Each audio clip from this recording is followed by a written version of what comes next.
Monsieur le Président d'Indonésie, cher Jokowi, Messieurs et Mesdames les chefs d'État et de gouvernement, Mesdames et Messieurs les ministres, Mesdames et Messieurs les ambassadeurs, Mesdames et Messieurs en vos grades et qualités, chers membres de la communauté internationale de l'eau.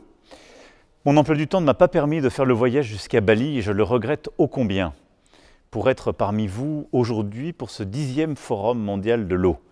Je garde en mémoire la force de ce lieu, sa capacité à inspirer et notre G20, cher Jokowi. Mais je tenais toutefois à vous passer ce message par vidéo, car je sais à quel point la question de l'eau est désormais vitale partout sur la planète.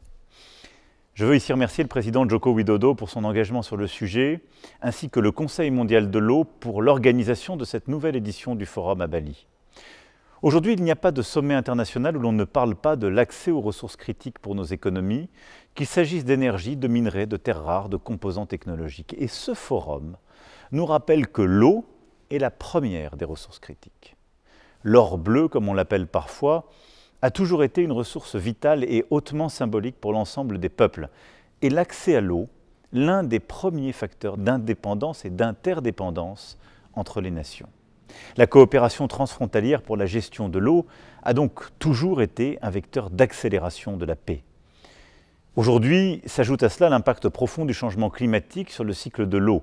Partout, l'accès à l'eau devient imprévisible, entre désertification, sécheresse prolongée, inondations soudaines ou fonte des glaciers.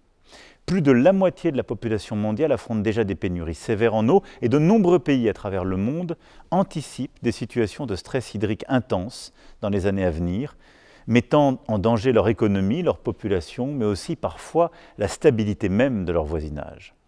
Dans 9 cas sur 10, l'eau est au centre des enjeux d'adaptation au changement climatique. La communauté internationale doit prendre la mesure de ce défi. Dans un monde qui se réchauffe, nous devons aborder la question de l'eau comme l'un des chantiers les plus fondamentaux des prochaines décennies. Ce chantier est aussi fondamental parce qu'il renverse des habitudes parfois bien établies. Soyons clairs, beaucoup de pays dits développés, habitués à une certaine forme d'abondance, devront dans les prochaines décennies apprendre des pays du Sud qui sont plus habitués à la rareté de l'eau, changer profondément leur manière de consommer l'eau, de recycler, etc., etc. La France d'ailleurs n'échappe pas à cet impératif de transformation. J'ai annoncé il y a un an un plan eau que nous mettons en place avec nombre de ces petites révolutions ou grandes révolutions. Nous avons investi dans les années 60 dans une politique de l'eau très innovante, autour de la gestion par bassin. Et ce modèle français, reconnu à l'international, nous a permis de lutter contre la pollution de l'eau, de garantir sa qualité. Eh bien, 60 ans plus tard, nous avons dû repenser ce modèle avec le plan eau, publié en mars de l'année dernière, qui vise à tirer toutes les conséquences d'une pression nouvelle sur la quantité d'eau disponible, chose à laquelle nous n'étions pas habitués dans beaucoup d'endroits. Nous sommes en train de démontrer que des solutions existent, des transformations sont en cours, mais il y a toujours des tensions et des inspirations à prendre du monde entier. Mais aujourd'hui, je voudrais surtout dire à quel point, à l'échelle internationale, le chantier de l'eau est une opportunité considérable. C'est une opportunité pour construire la paix. On le voit d'ailleurs du Caucase à l'Asie centrale, en passant par le Proche et Moyen-Orient. Mais aussi pour construire la prospérité et nous aider à décarboner nos économies.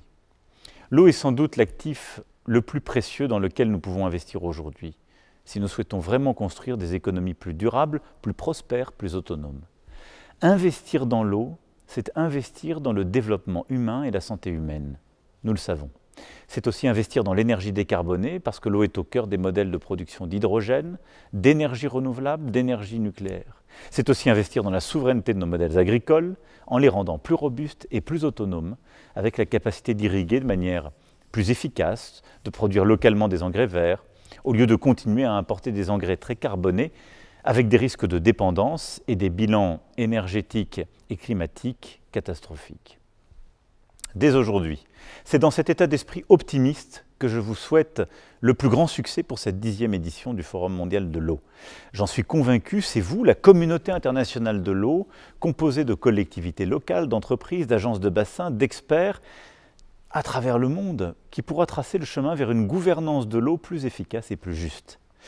C'est aussi avec cet esprit résolument optimiste que la France prépare, en lien étroit avec le Kazakhstan, le président de la Banque mondiale, les Nations unies et de nombreux autres partenaires, le premier sommet One Planet sur la question de l'eau. le One Water Summit. Notre ambition sera de construire une grande alliance internationale sur l'eau qui réunisse États, collectivités locales, industries, secteur privé, associations et ONG pour investir massivement dans la nouvelle économie de l'eau. Nous placerons aussi le sujet de l'eau au cœur de l'agenda du Pacte de Paris pour les peuples et la planète, le 4P, lancé en juin dernier en France avec l'objectif de réconcilier les agendas de lutte contre la pauvreté et de protection de l'environnement.